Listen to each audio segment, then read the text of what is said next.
লাইভে হ্যাঁ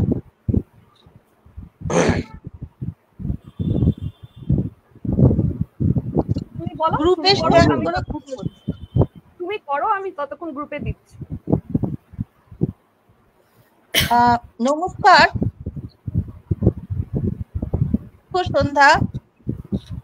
আজ আমাদের সুললিত অর্ফিয়ানের নাট্য উৎসবের প্রথম সন্ধ্যা এবং থ্রিলার সন্ধ্যা। এই সন্ধ্যায় আমাদের সুললিত অর্ফিয়ানের শিল্পীবৃন্দ আমরা একটি থ্রিলার নাটক উপস্থাপন করতে চলেছি, যে নাটকের নাম হলো কিন্নর কৈলাস। নাটকটি একটি ভ্রমণমূলক থ্রিলার, যেটিতে অংশগ্রহণ করেছেন নন্দন ঘোষ, বিভূতি দাস, মলয় বিশ্বাস, ফাহানা নন্দন এবং রিমা দাস বিভিন্ন চরিত্রে। কোন চরিত্রে কে আছেন আমরা কার্ডে একবার যদিও দিয়েছিলাম, তবুও নাটকের শেষে আবার করে আমরা ঘোষণা করব। তবে কুষ্টিলব্ধের নাম আমি বলে দিলাম। এবারে আমাদের নাটক শুরু করতে একটু দেরি হয়েছে, আমাদের শুরু করার কথা ছিল হচ্ছে 7:30 থেকে। তো নাটকটি বড় নাটক, তাই জন্য আর দেরি না করে আমি এখন ফাহানার হাতে মাইক তুলে দেব প্রাক কথন করবার জন্য, এবং তারপরে আমরা শুরু করব। রিমা শুরুর বাজনাটি বাজিয়ে দেবে।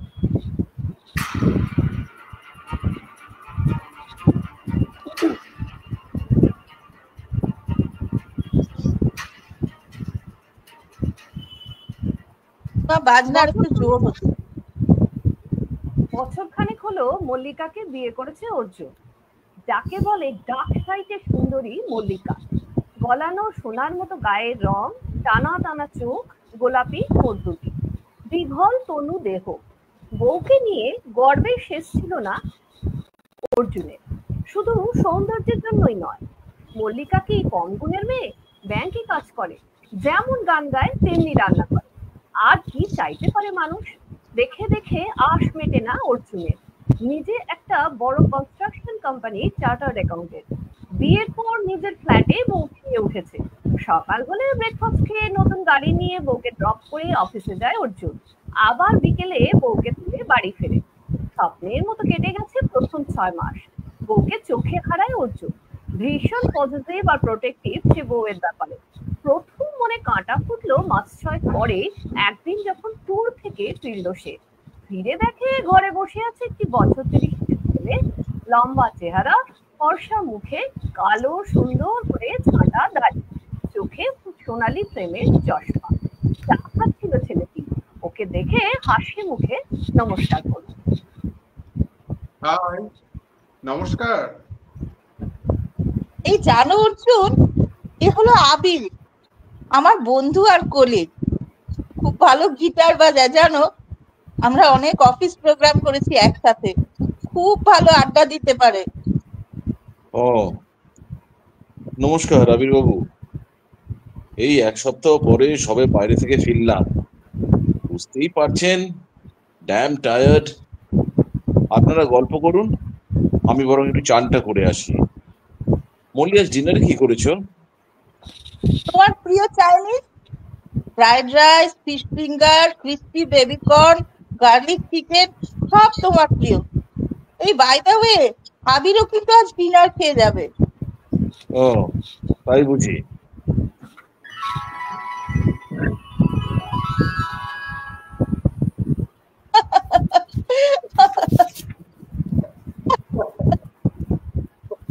বাহ, তোমরা বসে পড়েছো?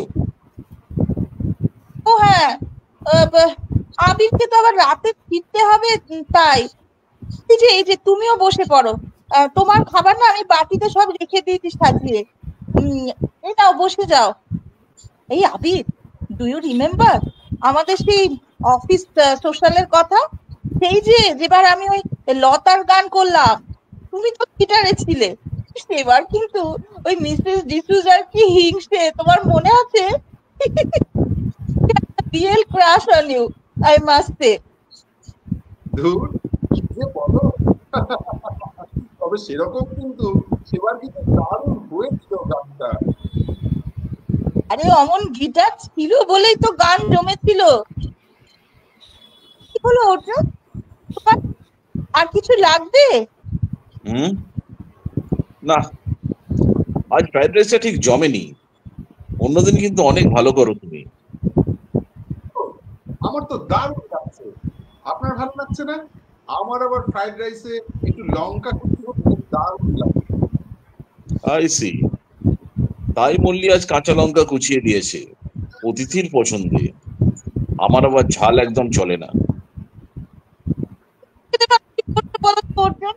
ঠিক আছে বাবা, আমি তোমাকে লঙ্কা কুচি বেছে দিচ্ছি। থাক, ও আমি ম্যানেজ করে নেব। আই অ্যাম ডান। আমি এবার আসি তাহলে। Thanks Mallika for the nice dinner. Arjun Babu tired, খেয়ে আপনারা এবার বিশ্রাম নিন। ও চলে যাবে? আচ্ছা দাঁড়াও, চলো তোমাকে একটু এগিয়ে দিয়ে আসি। অর্জুন, আমি একটু আবিরকে এগিয়ে দিয়ে আসছি, হ্যাঁ? হুম।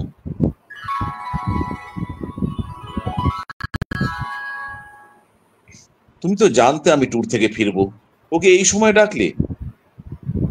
আহা, তুমি তো মনের আনন্দে ঘুরে এলে, আর আমি হাত করে একা। ভালো লাগে? আমার বন্ধু বান্ধব আড্ডা ছাড়া একদম ভাল লাগে না।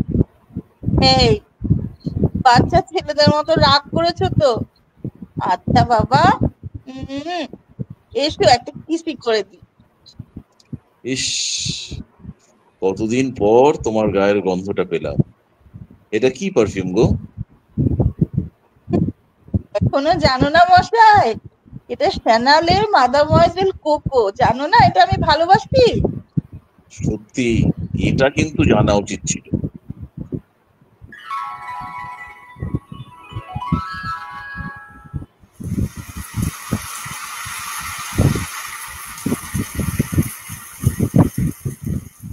তো হঠাৎ করে কি বৃষ্টি এসে গেল, সবে খেয়ে উঠলাম, এখন জানলা বন্ধ করতে ছোট সব।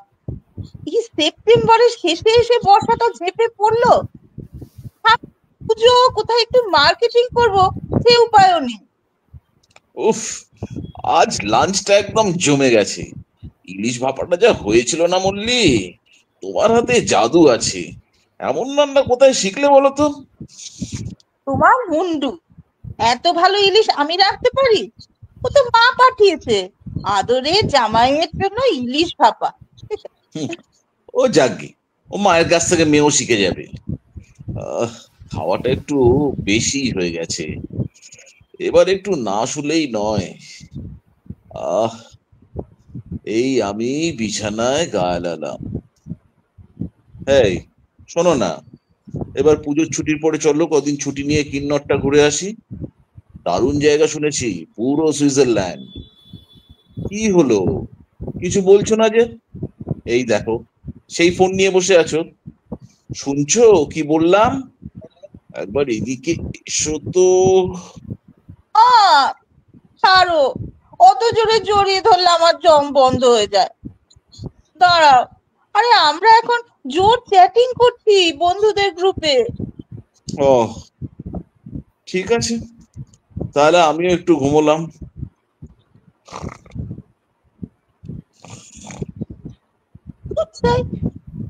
চ্যাট করে করে চোখ ব্যথা হয়ে গেল। এদের চোখে ঘুমও নেই বাবা। তাই একটু ওয়াশরুম থেকে ঘুরে আসি বরং। দেখি তো, দেখি তো মল্লির ফোনটা, কি এত চ্যাটিং হচ্ছে, আর কার সঙ্গেই বা? মল্লি ভাবছে আমি ঘুমোচ্ছি, নইলে ঠিক লক করে যেত ফোনটা। হ্যাঁ, হ্যাঁ, এই তো হোয়াটসঅ্যাপ। ও মা, বন্ধুদের গ্রুপ না ছাই, প্রথমেই আবির। ও বাবা, লম্বা চ্যাটিং হয়েছে তো। না, থাক, সব এমন চুরি করে পড়তে আমার রুচিতে বাধে। কিন্তু কিন্তু কি এমন কথা আবিরের সঙ্গে যে বরের কথা কানে ঢোকে না? এরে, মল্লি আবার এদিকেই আসছে। কি হলো, ঘুম হয়ে গেল? শোনো না, চলো না পুজোর পর কদিন ছুটি নিয়ে কিন্নরটা ঘুরে আসি। হিমাচলের একটা দারুণ ডেস্টিনেশন। তাড়াতাড়ি বলো, যাবে তো? আরে টিকিট কাটতে হবে, হোটেল বুকিং করতে হবে, তাড়াতাড়ি বলো, নইলে পাওয়া যাবে না। যাবে, দারুণ হবে কিন্তু। এই শোনো না, আমরা কিন্তু গ্রুপে যাব। পাহাড়ি জায়গায় না একা একা একদম ভাল লাগে না, বেশ একটা আড্ডা হবে সবাই মিলে। আর তারপরে ওই গ্রুপে গেলে তো গাড়ি পেতেও সুবিধে হয়। দাঁড়াও, আবিরকে বলে দিই। আর ওই আমার বন্ধু সন্দীপ্তা, এমিলি আর ওদের বরদেরও বলবো। বেশ একটা গ্রুপ হবে, বলো? ধুর, কোথায় বউকে নিয়ে নির্জন প্রকৃতির কোলে কটা দিন কাটাবো ভেবেছিলাম, তা না, গোটা সার্কাস পার্টি সঙ্গে যাবে। আরে এত লোক, তুমি আর আমি গেলে হতো না? আহা, এ কি হানিমুন নাকি? দুজনে কেমন বোকা বোকা লাগে। সবাই গেলে দেখবে কি দারুণ জমে যাবে। এখন তুমি না ওদের টিকিটটাও কেটে নাও, পরে ওরা টাকা দিয়ে দেবে। ভালো হবে না? যথা আজ্ঞা, গিন্নির ইচ্ছে কর্ম।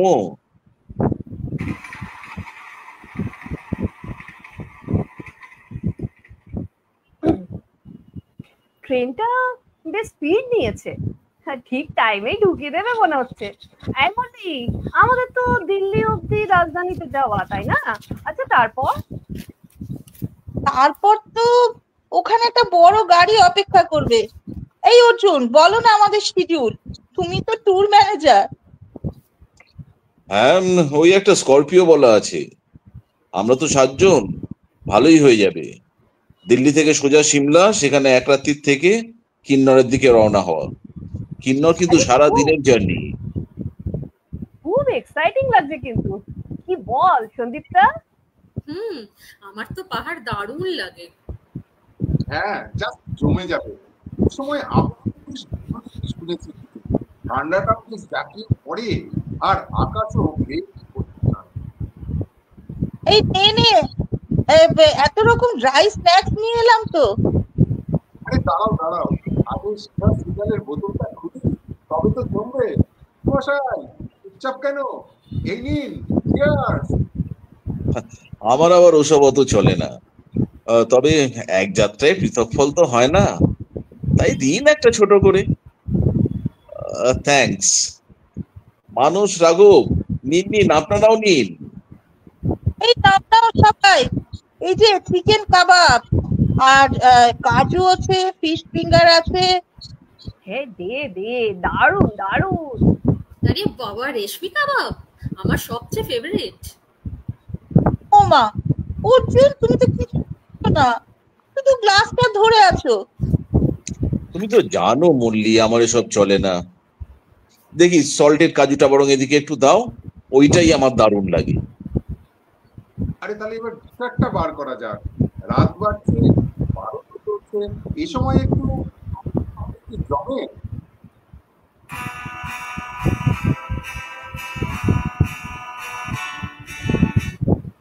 জীবনে কি পাবো না, ভুলেছি সে ভাবনা। আরে নাচ হবে কি লেডিস? হ্যাঁ হ্যাঁ, এই মল্লি, এমিলি, চল চল, একটু নাচা যাক। তো জোরে ট্রেন চলছে, উল্টে না পড়ি নাচতে গিয়ে। জীবনে কি পাবো না, ভুলেছি সে ভাবনা। আরে মল্লিকা, চুপচাপ কেন? এবার একটা গান হয়ে যাক তোমার। আহ বেশ, বাজাতে হবে কিন্তু তোমাকে। ও ওকে মেরে ওকে। সোনা রে, সোনা রে, সোনা রে, किया कसूर खफा मत होना रे। मैंने तुझे जरा देर में जाना। এই এমিলি, চল নাচ নাচ। মল্লিকা, তোমাকে এই রূপে তো চিনতাম না, আজ আবিষ্কার করলাম। এই আপনারা সব এনজয় করুন, আমার ঘুম পেয়ে গেছে, আমি আপার বাড়িতে উঠে শুচ্ছি।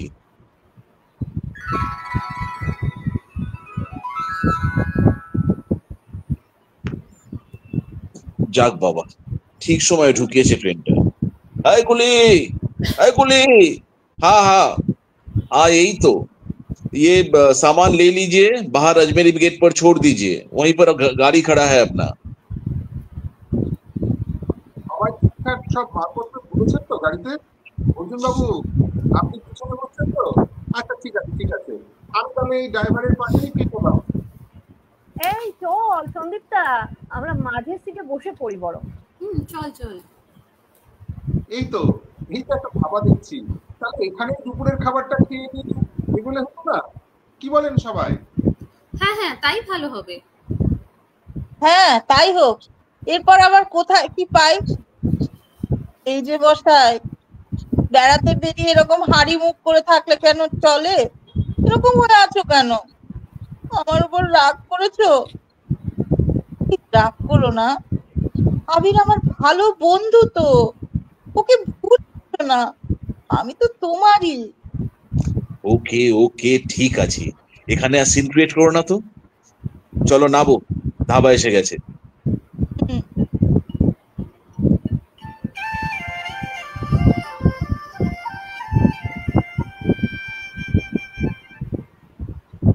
এই দেখ দেখ সন্দীপটা, সিমলা ঢুকছি আমরা।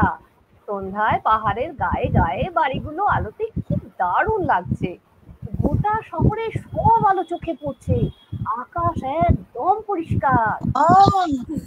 বাবা বেশ ঠান্ডা রে, আমি তো কখন সোয়েটার বার করে পরে নিয়েছি।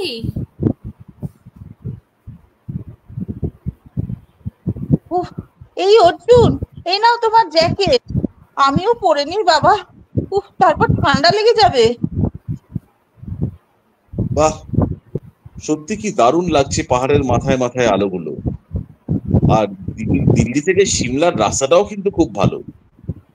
আরে হবে না, তো এখানে ড্রাইভিং কিন্তু চ্যালেঞ্জিং মশাই, তাই বলুন।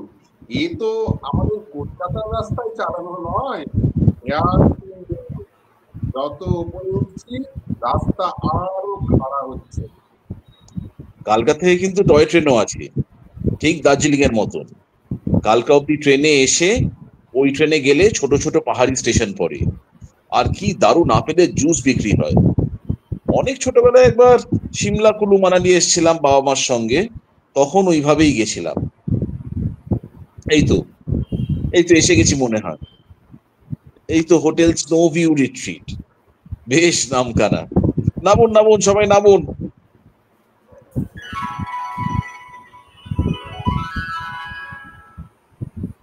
যাক বাবা, রুমগুলো বেশ সুন্দর। ও মা, রুম হিটারও আছে। বাইরে বেশ ঠান্ডা কিন্তু। এই দেখো, এই দেখো না বাইরেটা কি সুন্দর। হোটেলটার ভিউ কিন্তু খুব ভালো। এই জানলায় বসে সামনের ভ্যালিটা পুরো দেখতে পাচ্ছি, কত আলো। এই এসো না। একটু চেঞ্জ করে ফ্রেশ হয়ে নিলাম, এবার শুধু তুমি আর আমি। কি হচ্ছে, ছাড়ো না। দাঁড়াও, খাট থেকে কম্বলটা নিয়ে আসি, তারপরে এক কম্বলে তুমি আর আমি। দুষ্টু কোথাকার। দেখো দেখো, এই জানলার সামনে বসার জন্য কি সুন্দর কাঠের গদিওয়ালা ডিভান রেখেছে একটা। এসো না, এখানে এসে বসো। এই নাও, কম্বলটা জড়িয়ে বসো তো। সামনের দিকে তাকাও, মনে হচ্ছে না স্বর্গে এসে গেছি? বাবা, এই কম্বলের মধ্যে আমার কাঁপুনি ধরছে। এই কাঁচ দিয়ে তো ঠান্ডা আসছে। দাঁড়াও, তোমাকে ভালো করে জড়িয়ে ধরে বসি, সব ঠান্ডা চলে যাবে। এখন কোথায় গেল মশাই অত রাত?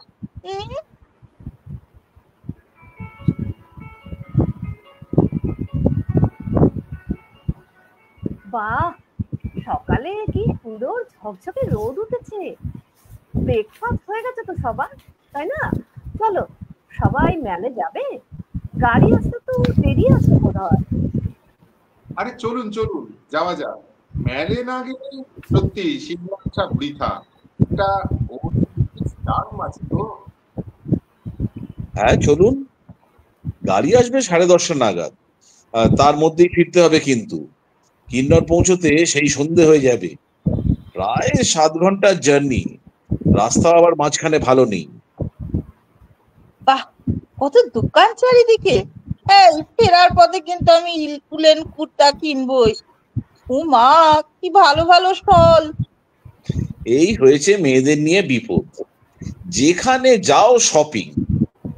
এই দেখো, কি সুন্দর আইসক্রিম পাওয়া যাচ্ছে, খাবে? আইসক্রিম? এই এমিলি, সন্দীপটা খাবি? ইস, এই ঠান্ডায় আইসক্রিম? ঠান্ডায় আইসক্রিম খেলে ঠান্ডা লাগে না ম্যাডাম, বিষে বিষক্ষয় হয়। দেখছেন না কতজন খাচ্ছে? এখানকার লোকাল ডেয়ারির খুব ভালো হয়। আরে আমি খাওয়াচ্ছি, আসুন আসুন। আমি তো যে কোনো অবস্থায় আইসক্রিম খেতে রাজি। भाई कितना करके आइसक्रीम? स्कूप में एक स्कूप करके कोन में दे दो सबको, जिसे जो फ्लेवर पसंद है वही दो। हाँ जल्दी। বাহ, এই তো তোমার স্পিরিট ফিরে এসেছে অর্জুন। রোদটা ভীষণ এনজয় করছি রে। হুম।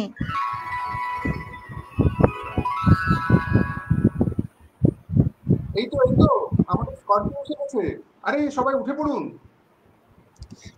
মানস বাবু, রাঘব বাবু, আবির, আপনারা সবাই তো চুপচাপ কেন? এমন জায়গায় এসে আড্ডা না দিলে হয়? আগে এসেছেন? না, আর সেই জন্যই তো আসার এত ইচ্ছে ছিল। দেখছেন রাস্তা ক্রমে উঁচু হচ্ছে আরো। কিন্নর জেলা হিমাচলের সবচেয়ে সুন্দর জেলা, সবচেয়ে দুর্গম। এত সুন্দর প্রকৃতি ভাবা যায় না। ওই দেখুন পাহাড়ের মাথায় বরফ দেখা যাচ্ছে। আরে আরে আরে তাই তো, কি সুন্দর! আরে সব পায়ের মতো শাড়ি, কোথাও আবার ঢেউ খেলানো গল্ফ কোর্স। অপূর্ব সুন্দর এই হিমাচলের প্রকৃতি। পথেই পড়বে আরো কয়েকটা জায়গা, যেগুলো সব ওই আলাদা আলাদা টুরিস্ট ডেস্টিনেশন। প্রত্যেকটা জায়গাতেই অনেক রিসর্ট আছে, মানে সুন্দর সুন্দর হোটেল, রিসর্ট, বোর্ডিং স্কুল। এই জায়গাগুলো হলো ওই ধরুন কুফরি, ফাগু, নালডেরা, নারকান্ডা। বাবা, আপনি কত জানেন! এই এই দেখেছো কত বড় একটা মিলিটারি ক্যাম্প? হুম, কাছেই তিব্বত বর্ডার তো, তাই মিলিটারি এখানে সদা সতর্ক।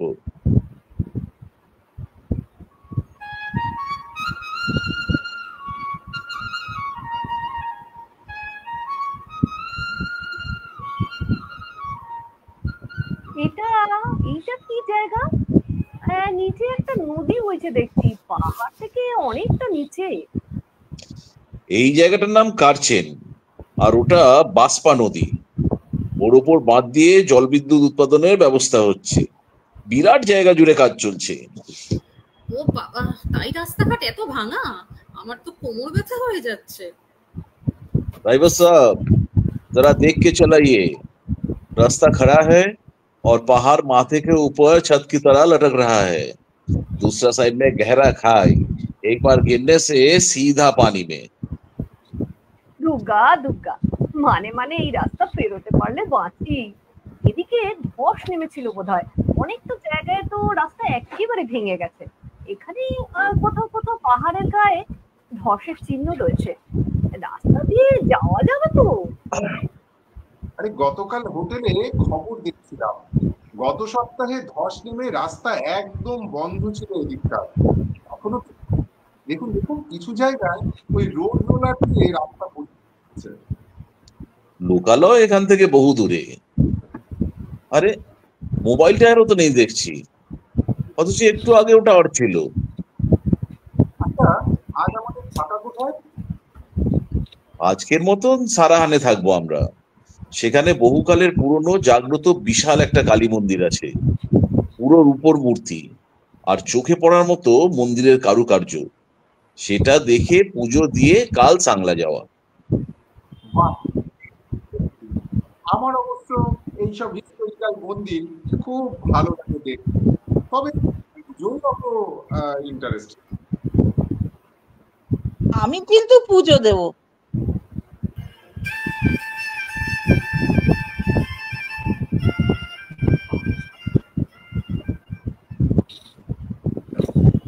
কাল কিন্তু সারাহানের মন্দিরটা দারুণ ছিল, কত পুরনো। দোতলার উপর কালী মূর্তির সামনে গিয়ে না যেমন গাটা ছমছম করছিল, কত বড় ঘিয়ের প্রদীপ জ্বলছিল। হ্যাঁ সত্যি রে, আর রূপোর মূর্তির চোখ দুটোকে জীবন্ত দেখেছিলিস? মনে হচ্ছিল না যেন সোজা আমাদের দিকে তাকিয়ে আছে? আমরা সাংলা পৌঁছাবো? দুপুর হয়ে যাবে। সাংলা কিন্নর জেলার একটি ছড়ানো উপত্যকা। ওই সাংলা মানে আলোর উপত্যকা। অনেকটা চলে এসেছি। ওই যে নিচে দূরে যে উপত্যকাটা দেখা যাচ্ছে, ওটাই সাংলা। ঘুরে ঘুরে নেমে ওখানে পৌঁছতে হবে।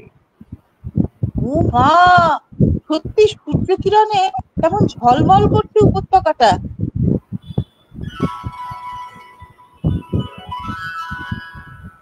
উফ, দুপুর 2টো বেজে গেল, পেট খিদে চুই চুই করছে। এই তো এসে গেছি। এই গেট। গাড়ি কিন্তু আর যাবে না। কি তার মানে? ভয়ের কিছু নেই।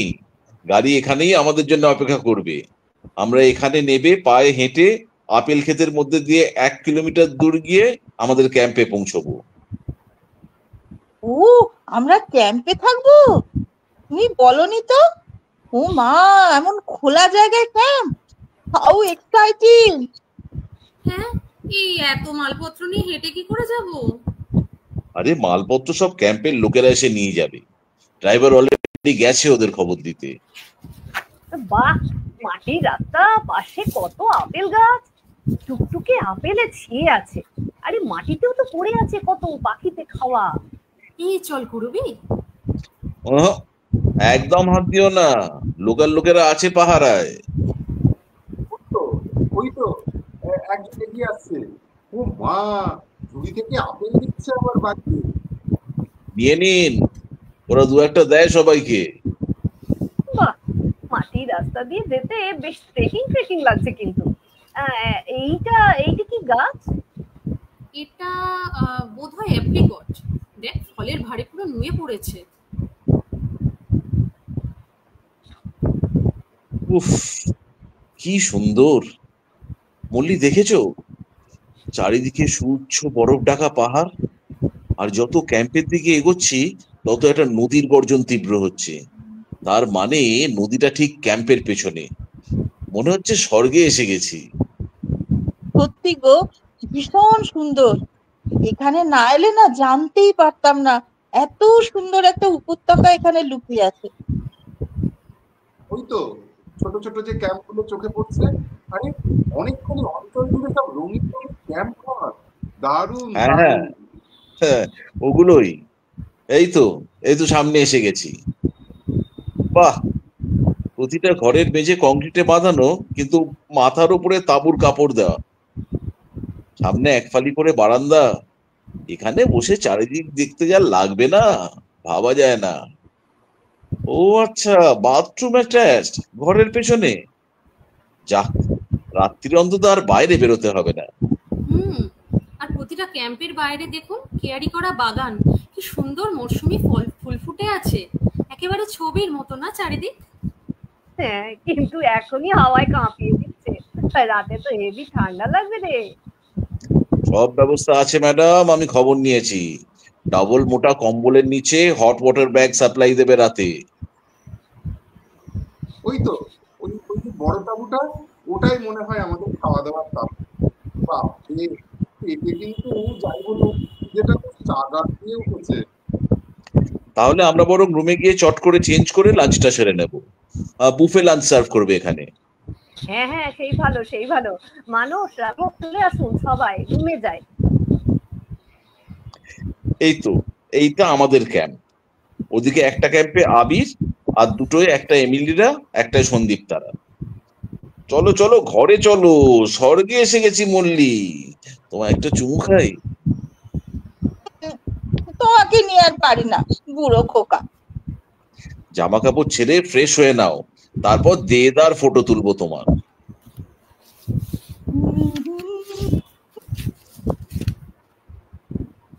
এই, আমার স্নান সারা। বাথরুমে জানো প্রায় ফুটন্ত গরম জল পড়ছে কল থেকে, কিন্তু গায়ে পড়লে আর তেমন গরম লাগছে না। এখানে এত ঠান্ডা, ওরা বললো ওরা নাকি বয়লার দিয়ে হট ওয়াটার তৈরি করে আর পাইপ দিয়ে সব বাথরুমে পাঠায়। উফ। বাহ, হলদে টপ আর জিন্সে তোমাকে দারুণ লাগছে তো। এই বারান্দায় দাঁড়াও, ছবি হয়ে যাক কয়েকটা। প্রথমে এখানে, তারপর পিছনে পাহাড়ের ব্যাকগ্রাউন্ডে, নদীর সামনে, সব জায়গায়। তোমার ছবি? তোর ও কটা সেলফি তুললেই হবে এখন, আগে তোমার গুলো তো তুলি। আরে ওই দেখো, ওই হিমাচলি ছেলেটা আমাদের খেতে ডাকছে মনে হয়। চলো চলো চলো, লাঞ্চটা গিয়ে করে নি। এই বাবা, 3টে বাজতে চললো, তাড়াতাড়ি চলো। মা, ওই তো ওরা অলরেডি খেতে চলে গেছে। চলো চলো। বাহ, এরম জায়গায় গরম গরম ভাত, ডাল, ভিন্ডি ভাজি, আলু সবজি আর চিকেন, আবার ওদিকে চাটনি আর গোলাপ জামুন রয়েছে। ভাবা যায় না, সব আবার হিট হচ্ছে বুফে বার্নারে। আরে এনজয় দ্য ফুড ফ্রেন্ডস।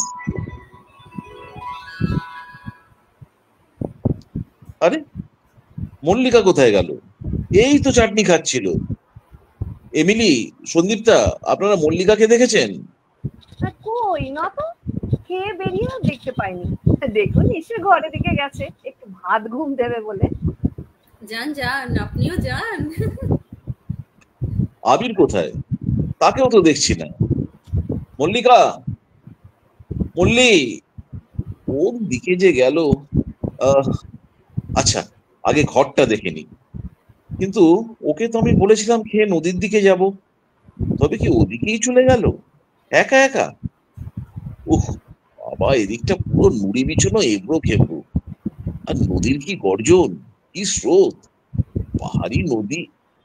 ওই তো, ওই তো মল্লিকা। আচ্ছা, ওই পাইন গাছের নিচে আবিরও রয়েছে, দিব্যি দুজনে পাশাপাশি। আমাকে ডাকারও প্রয়োজন মনে করলো না মল্লিকা। আর আবিরও বা কিভাবে মল্লিকাকে ডেকে নিয়ে এলো? ও জানে না, ও জানে না মল্লিকা, মল্লিকা শুধু আমার, শুধু আমার, আর কারো নয়। দাঁড়াও, শান্তিতে বসা দেখাচ্ছি। ভালো লাগে না, সহ্য করতে পারি না এই আবিরটাকে। ধুর, এই নে, এই নুড়ি তুলে জোরে জলে ছুঁড়ে মারি, তাহলে ঠিক ফিরে তাকাবে এদিকে। আরে অর্জুন বাবু, আসুন আসুন আসুন আসুন, এই নদীর ধারে আপনাদের কটা ছবি তুলে দিন। থাক, আমি ছবি তুলেছি। অমন করছো কেন? তখন তো দূর থেকে তুলেছি। এই দেখো, এখন আমি নদীতে নেমে এই পাথরের ওপর বসেছি। এই তুমিও এসো, এই দারুণ ছবি হবে, এসো না। না থাক, আমি তুলবো না, ভালো লাগছে না। আবির, আপনি গিয়ে বসুন মল্লিকার পাশে, আমি বরং কটা ছবি তুলে দিই, বেশ মানাবে আপনাদের। আমি তো কালো মানুষ, ছবি ভালো আসে না। আহা, ঢং! বেশ তো, আমাদেরই নয় কটা ছবি তুলে দাও।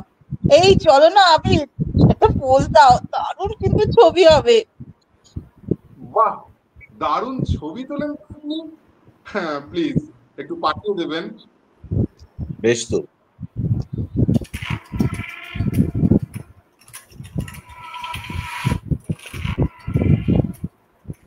তুমি ডিনার করে ঘরে চলে এসেছো? যা, 7:30টায় ডিনার সারা, এরপরে আর বাইরে থাকা যায় না। উফ, কি ঠান্ডা, গায়ে যেন কেটে বসছে। দেখেছো, এখানে সব সোলার সেলে আলো জ্বলে, অন্ধকারে কেমন একটা মায়া রচনা করেছে। অসংখ্য রাত পাখির ডাক শোনা যাচ্ছে, আর তার সাথে নদীর আওয়াজ মিশে একেবারে রহস্যময় পরিবেশ। চুপচাপ খাটে একা বসে কি অত ভাবছো? জানি না, আমার কথা বলতে ভাল লাগছে না। বেশ, তবে কথা বলো না। আমি জুতো জামা ওভারকোট পরেই শুয়ে পড়লাম। কি ঠান্ডা বাবা, দুটো কম্বল গায়ে দিয়েও মনে হচ্ছে কিচ্ছু গায়ে দেয়নি। পিঠের তলায় হট ব্যাগটা নিয়ে ঘুমিয়ে পড়ি বাবা।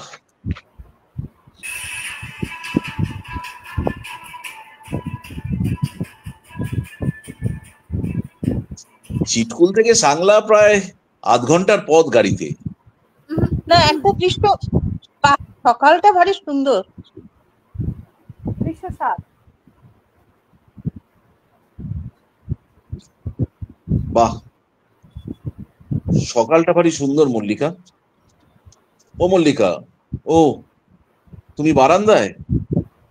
বাহ, ভোরের সূর্যের আলোয় কি সুন্দর লাগছে তোমাকে মল্লি। নড়ো না, নড়ো না, একটা ছবি তুলে নি, তারপর চলো দুজনে একটু ঘুরে আসি বাইরের বাগানে। বেশ। আরে ওই তো এমিলি, সন্দীপটা। এই এমিলি, বেড়াতে বেরিয়েছিস কি? চলে আয় আমাদের ঘরের সামনে। আয় না, বারান্দায় বসবি।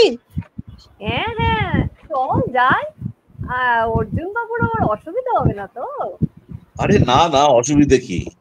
তা মানস বাবু, রাঘব বাবু কই? মহারাজরা এখনো ঘুম থেকেই উঠতে পারেননি। কম্বলের তলা থেকে বেরোন, ওইখানে কিন্তু ভীষণ শব্দ, যাই বলুন। তা যা বলেছেন। আসুন, দাঁড়ান দাঁড়ান, ঘর থেকে আরো দুটো চেয়ার এনে দিই। এই শোন না, চল অন্তাক্ষরী খেলবি। হ্যাঁ হ্যাঁ, হোক না। আরে শুনেছি ব্রেকফাস্ট ঘরেই দিয়ে যাবে। হ্যাঁ, সেই রকমই তো বলেছিল। তা আবির বাবুরও তো দেখা নেই। আজ কিন্তু আমাদের চিটকুল যাওয়া, মনে আছে তো সব? একটু বেলা করে গাড়ি আসবে, ওই 11টার দিকে। ও তাই বুঝি? আচ্ছা আচ্ছা, তার আগে ব্রেকফাস্ট সেরে নিতে হবে তো। এই মল্লি, নে তুই শুরু কর। বেশ। दीवाना हुआ बादल, सावन की घटा छाई। নে এমিলি, ই দিয়ে গা তো দেখি। ই দিয়ে? ই দিয়ে আমার ভাই কিডনি চাম চিকেন মনে পড়ছে। এই, ওটা আবার গান হলো নাকি? দাঁড়া আমি গাই। ইতনা না মুঝসে তো প্যার বরা কে মে। এটা তো মল্লিকার গাওয়া উচিত। কেন এরকম বললে কেন? আবার কি যত উল্টো পাল্টা সব কথা, এই জন্য না আমার একদম ভাল লাগে না। আর রাগ করতে হবে না, রাগ করতে হবে না। গান গান। আরে ওই তো আবির বাবু এসে গেছেন দেখছি। আবির, তোমার এত দেরি? রাত থেকে জ্বর হচ্ছে আমার। উমা, আসছে কি? আরে দাঁড়াও দাঁড়াও, আমি ওষুধ দিচ্ছি, আগে বলবে তো। বুঝলেন অর্জুন বাবু, আমি আজ আর বেরোবো না, এই একটু ঘরেই বিশ্রাম নেবো। আপনারা বরং ঘুরে আসুন। যেমন ভালো বোঝেন। কাল আবার কল্পা যাওয়া, তাই আজ রেস্ট নিলে যদি জ্বর সারে তবে তাই। ওই তো ব্রেকফাস্ট এসে গেছে। যাই, আমরাও ঘরে যাই। আমি যাই। সবাই কিন্তু আধ ঘন্টায় রেডি হয়ে আসুন, গাড়ি এসে যাবে।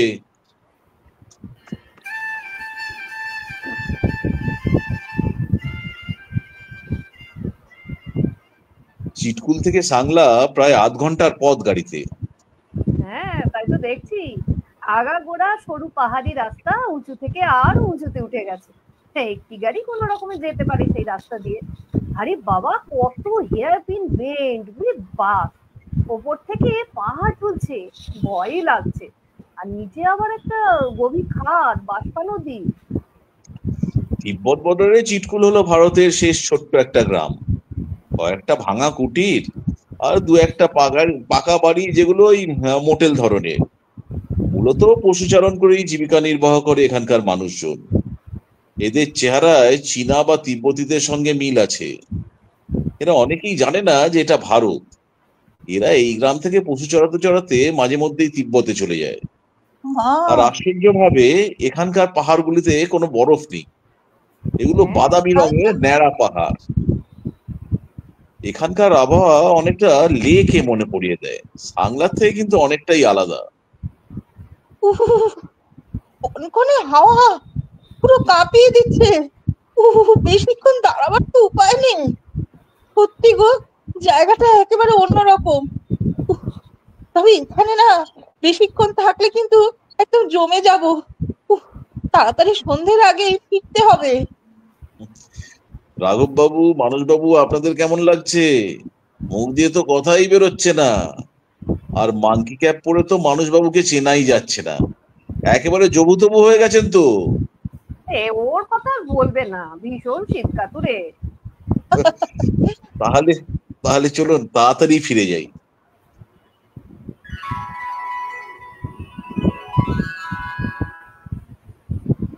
এই, আমি না বাইরেটা সব দেখে এলাম ওই চা খাওয়ার সময়। আবিরকে কিন্তু কোথাও দেখতে পাচ্ছি না। ও মনে হয় ঘরেই আছে। আচ্ছা, ওর জ্বর আরো বাড়লো কিনা কে জানে। চলো তাড়াতাড়ি খেয়ে আজ শুয়ে পড়তে হবে, কাল আবার কল্পা যাওয়া আছে।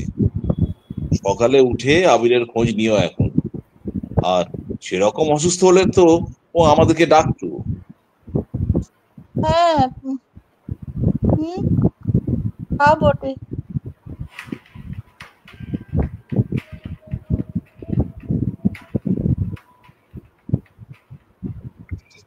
আজ ফ্রাইড রাইস চিলি চিকেনে ডিনারটা হেভি জমেছিল, তাই না মল্লি? এ কি, সারা শব্দ নেই? এই 9টার মধ্যেই ঘুমিয়ে পড়লো নাকি? তাই হবে, আমিও ঘুমোই।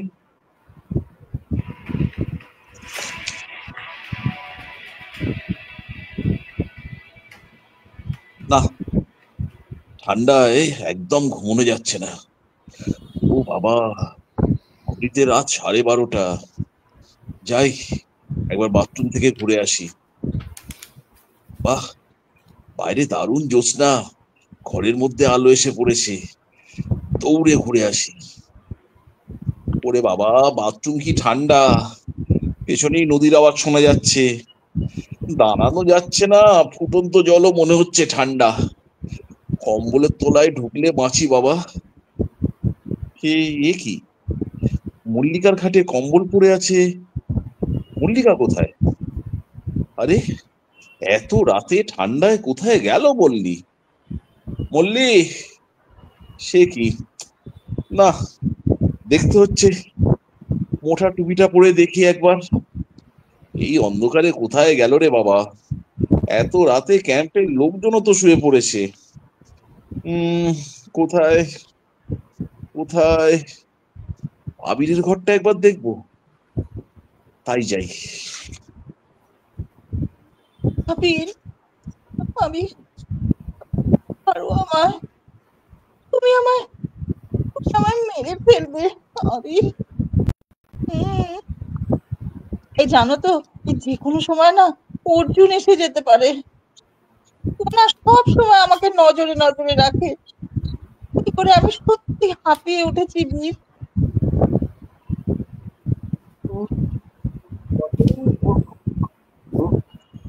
ভাঙলেও কম্বল থেকে বেরোবে না।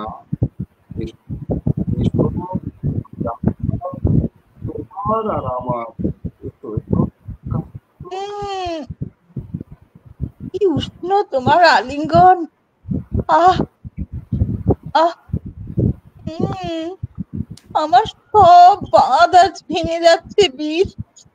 হুম, তো আমাকে আমাকে তুমি নাও, নাও আবির।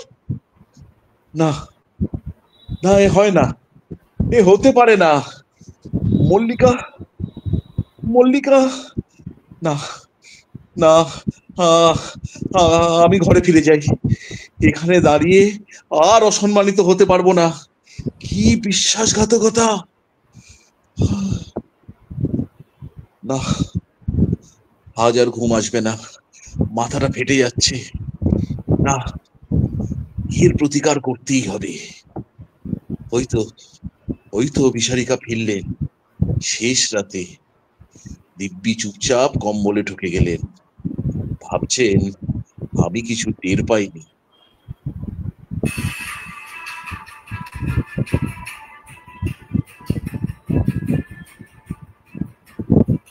আহ ও মা, আমার না আজকে উঠতে দেরি হয়ে গেল। উফ, মা, সকালে উঠে একা একা সব গোছগাছ করে নিয়েছো? আমাকে ডাকোনি তো। আমি বাইরে আছি, তোমার হয়ে গেলে গাড়ির কাছে চলে এসো। এই মল্লি, আরে তোদের হয়েছে? চল চল, গাড়ি এসে গেছে তো। চল, এখন আবার ওই 1 কিলোমিটার হাঁটা, সে ক্ষেতের মধ্য দিয়ে। এই দেখ দেখ, বাচ্চা ছেলেগুলো কেমন দাঁড়িয়ে আছে হাতে আপেল নিয়ে বিক্রির আশায়। এই নিয়ে নে না ওদের কাছ থেকে।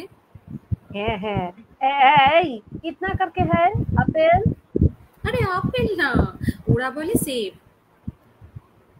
আচ্ছা, এই সাংলা থেকে খানিক দূরে গিয়ে বোধ হয় খাড়া রাস্তা উঠে গেছে ওই কলপার দিকে। কাল একটা ইউটিউব ভিডিও দেখছিলাম বটে।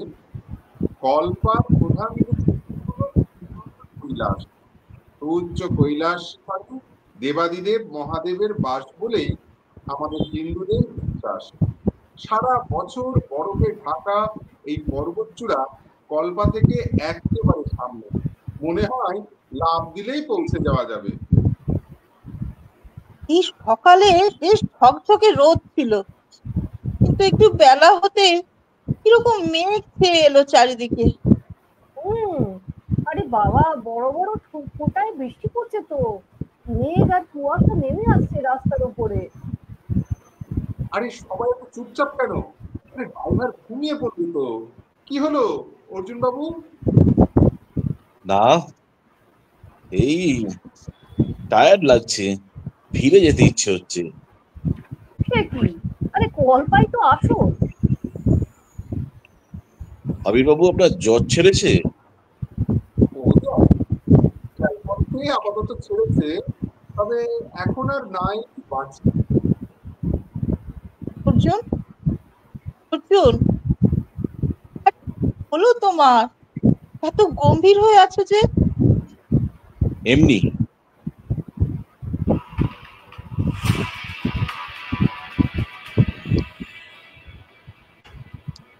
আবার কথা বলার চেষ্টা। কি কুক্ষণে যে প্যারাডন কথাটা মাথায় এসেছিল।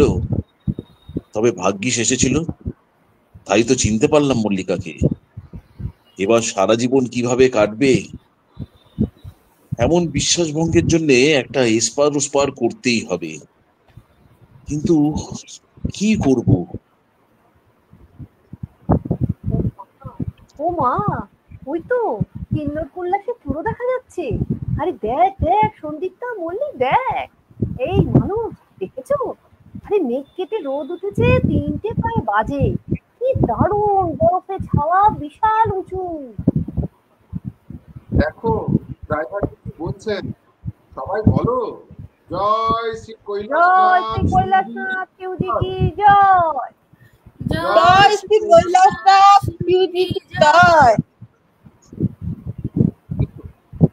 এই তো উঠে গেছে যার উপর। খুব সুন্দর জায়গাটা, কি ভাড়া রাস্তা। বাবা, আবার এলো, বৃষ্টি নামলো, কৈলাস আবার মেঘের আড়ালে। বাবা, বৃষ্টি যেন গায়ে দিচ্ছে। থেকে নামতেই বাপরে বাপ, কি সাংঘাতিক ঠান্ডা। এইটা কি সেই গভর্নমেন্ট হোটেল? হ্যাঁ হ্যাঁ, চলো চলো রিসেপশনে ঢুকে পড়ি, এখানে আর দাঁড়ানো যাচ্ছে না। ও মা, হোটেলের ঘরগুলো কিন্তু সুন্দর। এই, তুমি শুয়ে পড়লে যে? আজ আর কোথাও বেরোনোর নেই। আজ আবহাওয়া ভালো নয়, আজ বিশ্রাম।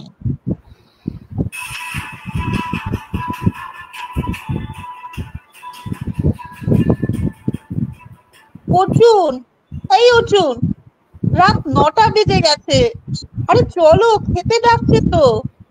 এখানে তাড়াতাড়ি ডিনার টাইম। এই ওঠো। একটু ঘুমোবারও উপায় নেই, এত ডিস্টার্ব করো না।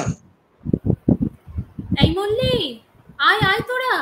এই দেখ আমরা এদিকে। হ্যাঁ হ্যাঁ, এই কাঠের লম্বা প্যাসেজ ধরে সোজা চলে আয়, এদিকে খাবার ঘর। ও, তোরা পৌঁছে গেছিস? আচ্ছা যারা, আমরা যাচ্ছি। হ্যাঁ, আমরা আর সন্দীপ তারা তো রাস্তা দিক থেকে একবার ঘুরেও এলাম। এটা একটা ছোট্ট গ্রাম, কয়েকটা হোটেল ছাড়া কিছু নেই। চারিদিক একেবারে শুনশান। প্রকৃতি এখানে একমাত্র দ্রষ্টব্য, আর সেটাই আজকে মেঘে ঢাকা। আচ্ছা, আজ রাতে একটু হিলসের আসর হলে কেমন হয় অর্জুন বাবু? বলুন বলুন। ঠান্ডায় আফটার ডিনার। না না, আমার মাথাটা ধরে আছে, আমি ঘুমিয়ে পড়বো তাড়াতাড়ি। আপনারা করুন। আমরা কিন্তু রাজি আছি। আচ্ছা, আমার ঘরেই বসাবো তবে। বেশ বেশ।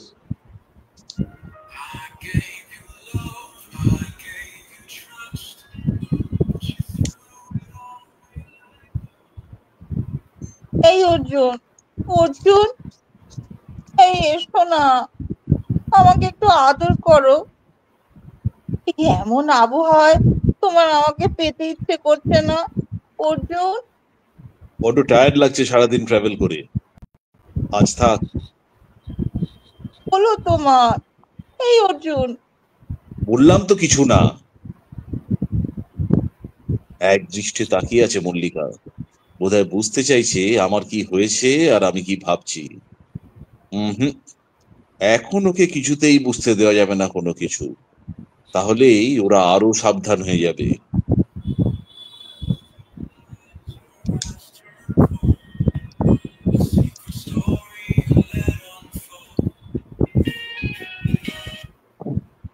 উফ, ঘুমটা ভেঙে গেল। এত রাতে কি করছো সৌনি? হুম, ঘুম আসছে না। এসো, এখানে এসো, শুধু দেখো একবার বাইরেটা, সারা জীবন ভুলতে পারবে না। কি সুন্দর, হাসলে ওকে আরো সুন্দর দেখায়। মল্লিকা কি মায়াবিনী? কেন আমি এড়াতে পারি না ওর ডাক? এসো, এদিকে দেখো, মেঘ পুরো কেটে গেছে, অপার জ্যোৎস্নার আলোয় ঠিক যেন গায়ের কাছে কিন্নর কৈলাস পূর্ণ প্রকাশিত। কালো পর্বতের চূড়া সাদা বরফে আচ্ছাদিত, বরফের গা থেকে চাঁদের আলো যেন গলে পড়ছে চারিদিকে। এক অপার্থিব সৌন্দর্য, ভাষায় জাস্ট প্রকাশ করা যায় না।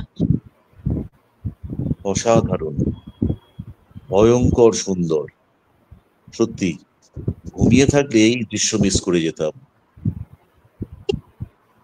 আচ্ছা, আবিরটা এমন দৃষ্টি দেখবে না? এই দাঁড়াও তো, ওকে ডেকে দিই, একটা ফোন করি বরং আবিরকে। না, আর সহ্য হয় না। এবার হয় আমি বাঁচবো, না হয় আবির।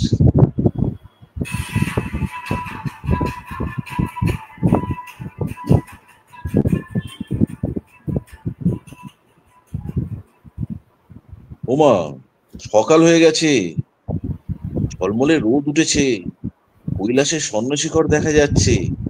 মল্লিকা, মল্লিকা কই? বাথরুমে তো নয়, তবে কি বেরিয়ে পড়েছে? দেখি তো জানলার কাছে গিয়ে। হ্যাঁ, ওই তো, অনেক নিচে রাস্তা, রাস্তাটা ঘুরে নেমে গেছে হোটেলের গা দিয়ে, দুপাশে পাইন গাছের সারি, ডান দিকে পাহাড় আর বাঁদিকে গভীর খাদ। ওই তো, ওই তো ওরা, আবির আর মল্লিকা, মগ্ন হয়ে গল্প করতে করতে হাঁটছে। আরো সামনে এমিলি, সন্দীপ্তা আর ওদের বররা। না, ঘরে বসে থাকলে চলবে না, জ্যাকেটটা গায়ে চাপাই। মল্লিকা, মল্লিকা, এ, ও, মল্লিকা! ও, আরে, আরে তুমি অর্জুন, আরে তুমি ঘুমোচ্ছ দেখে আমি তখন ডাকিনি। আরে নেমে এসো, এসো। এক্ষুনি আসছি। Good morning. Good morning. আজ তো আমাদের বেড়ানোর শেষ দিন, তাই যতটা সম্ভব দেখে নিতে হবে আজ। শোনো না, তোমরা একটু গল্প করো, আমি না এমিলিদের সঙ্গে হাঁটছি সামনে। ওরা বলছিল এদিকে একটা খুব সুন্দর মন্দির আছে, ওই নারায়ণ নাগিনী মন্দির বলে, আর একটা মনাস্ট্রি আর দুর্গও আছে। সবই নাকি হেঁটে হেঁটে ঘুরতে হয়। দেখি ওরা কোন দিকে যাচ্ছে, তোমরা এসো পেছনে, আমি না একটু দৌড়ে এগোচ্ছি, হ্যাঁ, ওদের সঙ্গে। যাওয়া যাক ওদিকে। বাবা, কুয়াশায় তো সব ঢেকে গেল, আবার বৃষ্টিও শুরু হয়ে গেল। তীব্র তীরের ফলার মতন বৃষ্টির ফোঁটা বিঁধছে যেন গায়ে। কনকনে হাওয়াটাও আরো বেড়ে গেল। আগের লোকজন সব গেল কোথায়? যেন মিলিয়ে গেল বাকি, কাউকেই তো দেখা যাচ্ছে না। আমার একটা ভালো লাগছে না। ভাবছি ঘরে ফিরে যাব। দেখি মল্লিকাকে বলিনি, ফোন করি ওকে একটা। হ্যালো, হ্যালো, হ্যালো মল্লিকা, শোনো না, আমি না এই বৃষ্টিতে আর ভিজতে চাই না, আমি ঘরে ফিরে যাচ্ছি। আরে এখনই ফিরবেন কি? বৃষ্টি এক্ষুনি কেটে যাবে। এখানে এই রোদ এই বৃষ্টি। চলুন, কাছাকাছি একটা ইন্টারেস্টেড পয়েন্ট আছে শুনলাম। হোটেলের রিসেপশনের ছেলেটা বলল সামনেরই একটা পাহাড়ের মাথায় আপেল ক্ষেতের ভেতর দিয়ে যেতে হয়। শুনেছি ওখান থেকে নাকি দারুণ ভিউ, আর পয়েন্টটার নামও খুব অদ্ভুত। কিরকম অদ্ভুত? পয়েন্টটার নাম সুইসাইড পয়েন্ট। ইন্টারেস্টিং। বলেছেন যখন, তখন যাওয়া যাক। তারপর কিন্তু আমি ঘরে ফিরবো। আচ্ছা, কত দূর? কি কোনো গল্প আছে নাকি? চলুন, যেতে যেতে বলছি। ভাড়া চড়ায়। আপনি আপনি চলুন, আমি আসছি পিছনে। আবার ফোনটা বাজছে। Hello, hello, hello. এখানে কানেকশনটা খুব খারাপ। জানি ওরা কোন দিকে চলে গেল। যা, হোটেলে ফিরে দেখা হবেই। জানেন, গল্প আছে এক ব্রিটিশ সৈনিক ভালোবেসেছিল একটি লোকাল মেয়েকে, কিন্তু এখানকার গ্রামের লোকেরা সেটা কিছুতেই মেনে নিতে পারেনি। মেয়েটির বাবা মেয়েটিকে নিয়ে আটকে রেখেছিল। তারপর একদিন দুজনে পালিয়ে গিয়ে এই পয়েন্ট থেকে একসাথে ঝাঁপ দিয়ে আত্মহত্যা করে। সেই থেকে এই নাম। আবার একটা ছোট্ট গ্রাম এসে গেল। বৃষ্টিটা থেমেছে, হাওয়াটাও নেই। গ্রামে কি সুন্দর আপেল বাগান, চারদিক একদম লাল লাল হয়ে গেছে।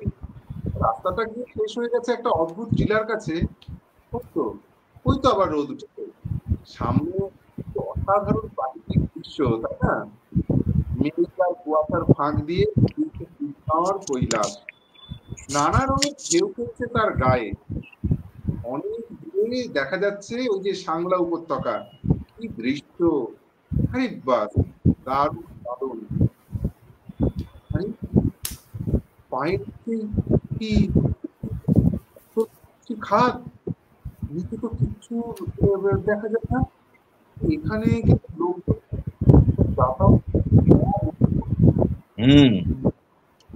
একেবারে টিলার মাথায় উঠে এসেছি। আচ্ছা আবির বাবু, মল্লিকার সঙ্গে ঠিক কি সম্পর্ক আপনার?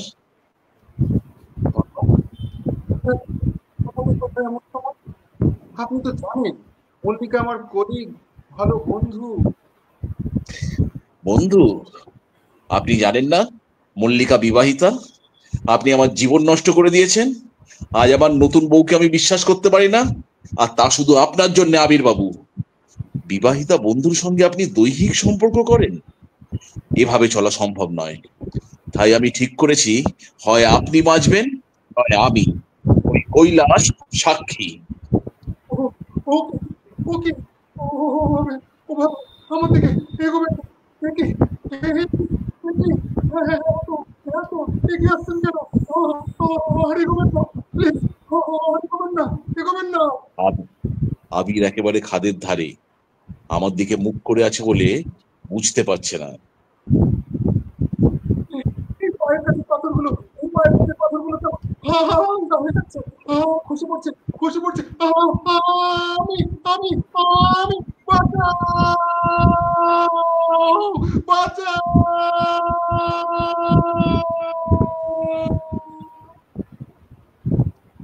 যাক, আপদ বিদায় হয়েছে। বেশ হালকা লাগছে। এবার হোটেলে ফিরি।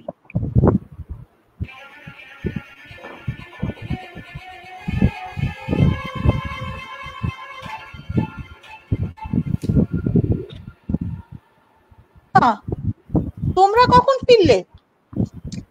আমি তো অনেকক্ষণ, বা ঘন্টা দেড়েক হবে। খবরের কাগজটা দেখছিলাম বেশ কদিন পর। জানেন, আমরা এখানে একটা লোকাল গ্রাম এক্সপ্লোর করে এলাম, মন্দির দেখলাম, এমনকি ট্রেক করে অনেক পুরনো একটা দুর্গ অব্দি দেখে এসেছি। কি সুন্দর! হ্যাঁ, আরে দারুণ এক্সাইটিং ছিল। তোমরা কোথায় গিয়েছিলে? গিয়েছিলে? আমাদের পিছনে তো আসেনি। আবির কোথায়?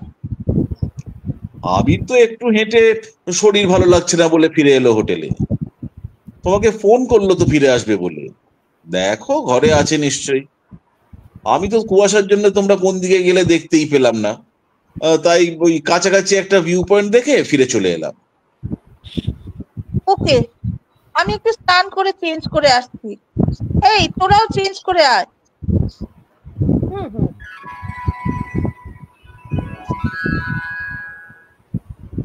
আচ্ছা, আমরা লাঞ্চেও বসে গেলাম। কি ব্যাপার বলো তো? আবির তো ঘরে নেই। বললো ও ঘরের চাবিই নেয়নি।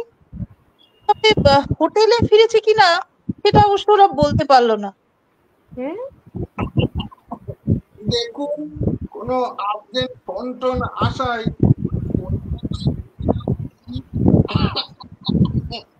কিন্তু আপনি ইনফর্ম না করে একটু চলে যাবে তো এটা কিন্তু strange।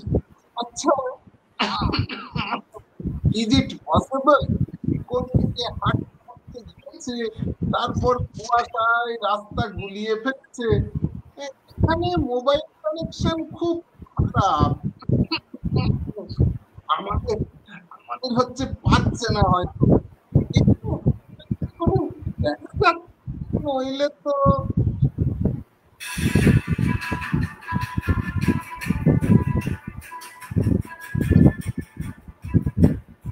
হ্যালো, হ্যালো এমিলি, আমি অর্জুন বলছি। সন্দীপ তাদের একটু বলবেন প্লিজ। 4টের দিকে একটা ফোন পেলাম, থানা থেকে ওসি মিস্টার দয়াল আসছেন। রিসেপশন থেকে আমায় ফোন করেছিল। উনি আমাদের সবার সঙ্গে কথা বলতে চান। ও তাই নাকি? আরে দাঁড়ান দাঁড়ান, আমরা সব রিসেপশনে আসছি, দাঁড়ান। আপনি মল্লিকাকে নিয়ে আসুন। আচ্ছা, क्या बात है बोलिए तो। हम लोग तो टूरिस्ट है, हम लोग तो इधर सिर्फ घूमने के लिए आए हैं। बल्छी, आप लोग कलकत्ता से है ना? मैं बंगाली समझ सकता हूँ, कुछ कुछ बोल भी लेता हूँ। उधर 5 साल के लिए पोस्टिंग था मेरा। সুইসাইড পয়েন্ট থেকে আজ একটু বডি পাওয়া গেছে। बहुत नीचे পড়েছিল। লোকাল লোক খবর দিল। उनर पॉकेटे एक तो मोबाइल मिला और इस होटल का कार्ड भी मिला। हाँ, तो निश्चय इखाने उठेছিলেন। उसका फोटो भी है मेरे पास। रिसेप्शन में दिखाने से वो बोले कि ये आदमी आप लोगों के साथ आए थे। मोबाइल में लास्ट जो नंबर में फोन किया गया वो नंबर আপনাদের ही कारो होवे। ये नंबर 9334422754। আবির, কি হলো? আমি তো ভাবতে পারছি না। আর এ তো আমারই নম্বর। बाबा, আপনারা सब इतने गुमसुम चुपचाप हो गए। हैरानी की बात হলো কি ও আদমি আপনাদের সাথে এসেছিলেন আর আপনারা ওনার কোনো খবরই নেননি। আমরা তো ওই একসাথে বেড়াতে বেরিয়েছিলাম। এই তো একটু আগে এসেছি আর একটু ওয়েট করছিলাম যদি না ফিরতেন আমরা ওর কাছে যেতাম। আপনারা একসাথে গেছিলেন তো উনি अकेला হলেন কি করে? বলুন বলুন বাতান। ও আমাদের সঙ্গেই ছিল। আমরা তো একসঙ্গেই যাচ্ছিলাম। তো হ্যাঁ, মনে পড়েছে। এমন সময় না আমার কাছে একটা কল আসে। তো কলটা কি করেছিল কি জানি, ঠিক ওই এমিলি কল করেছিল। ও বলল ওই রাস্তায় একটু আগে আছে। হ্যাঁ, আমি ওকে বলেছিলাম আমাদের কাছে চলে আসতে। ওই আমরা ওই আসলে মন্দিরের দিকে ট্রেকিং এ যাচ্ছিলাম তো, তাই ওদেরকেও আসতে বলেছিলাম। না জানেন, তখন খুব এক্সাইটিং লাগলো, ভাবলাম মন্দির দুর্গ দেখবো ট্রেক করে। তাই আমিও দৌড়ে আগে এগিয়ে যাই ওই এমিলিদের সঙ্গে ওদের ধরার জন্য। और ये आदमी जो साथ में थे उनके छेड़े ही এগিয়ে গেলেন? एक साथ जा सकते थे। হ্যাঁ না, মানে মধ্যে হলো কি, হ্যাঁ মনে পড়েছে, ওই মেরে হাজবেন্ড যে অর্জুন, ও তো ততক্ষণ আমাদের সঙ্গে ছিল না, ও তো ঘরে ছিল। ও না ওখান থেকে আমাদের ডাকতো আর দৌড়ে এসে আমাদের সাথে জয়েন করলো। আরে আবির, ওর তো শরীরটা ভালো ছিল না, ও অত দূর ট্রেক করতে চাইলো না। তাই অর্জুনের সঙ্গে ওকে ছেড়ে দিয়ে আমি না এগিয়ে গেলাম। इसका मतलब है अपनी और वो आदमी एक साथ छिलेन, क्या अर्जुन बाबू? हाँ, हम लोग एक साथ चल रहे थे। इस बीच बहुत धुंध आ गई और बाकी लोग किस तरफ गए ये पता नहीं चला। बारिश भी गिरना शुरू हो गया था। आबिर ने शायद मल्लिका को फोन किया कि उसका तबीयत ठीक नहीं है और वो होटल लौट रहा है, फिर वो चले गए।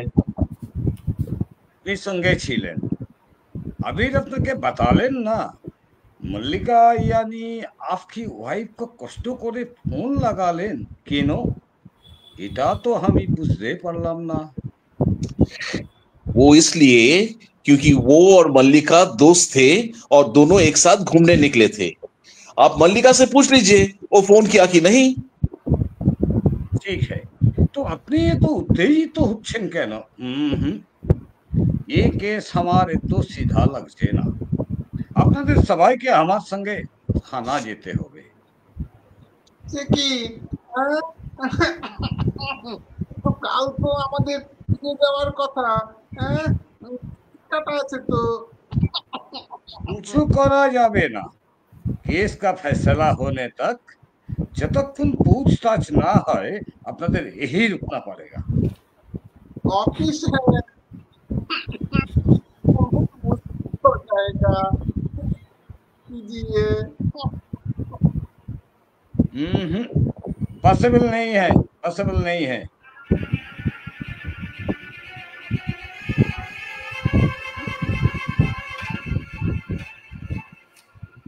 না না না না, আজ রাত আর ঘুম আসবে না। বেড়াতে গেছে এই অবস্থা, দূর ভালোই লাগছে না। টিভিটাই দেখি। হ্যালো হ্যালো হ্যালো, আরে দাঁড়াও, হ্যাঁ দাঁড়াও, আরে নেটওয়ার্ক পাচ্ছি না। বাথরুমের দিকে নেট পাওয়া যায়, ওদিকে যাচ্ছি, দাঁড়াও। দিদি আবার তোমায় কাকে ফোন করছে? শুনতে হচ্ছে, হ্যাঁ ওই তো উর্মির গলা। আমি থানায় কোশ্চেন ফেস করতে পারবো না। তুমি আমাকে কি বিপদে ফেললে বলো তো? আমি তো এর মধ্যে ছিলাম না, শুধু শুধু জড়িয়ে পড়লাম। এখন কি হবে? কেউ পাশে? হ্যাঁ কে? বুঝতে পারছি না তো।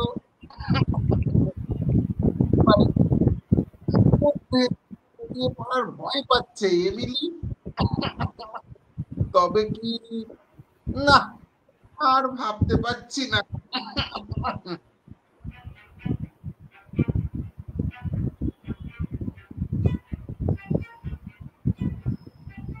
এই রাঘব, শুনছো?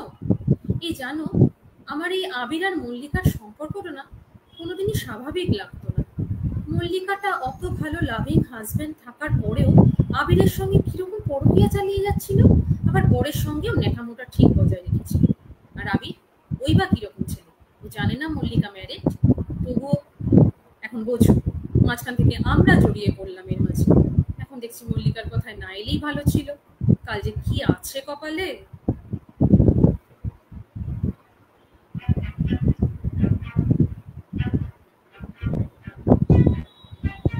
আমার আমার একদম ঘুম আসছে না, আমি আর কিচ্ছু ভাবতে পারছি না। অর্জুন, উঠছো না কেন অর্জুন?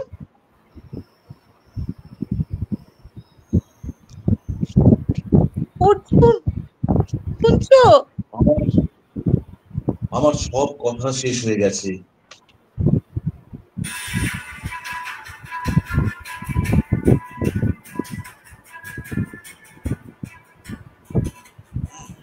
আপনারা সব বসিয়ে গেছেন, বডি পোস্টমর্টমে পাঠানো হয়েছে।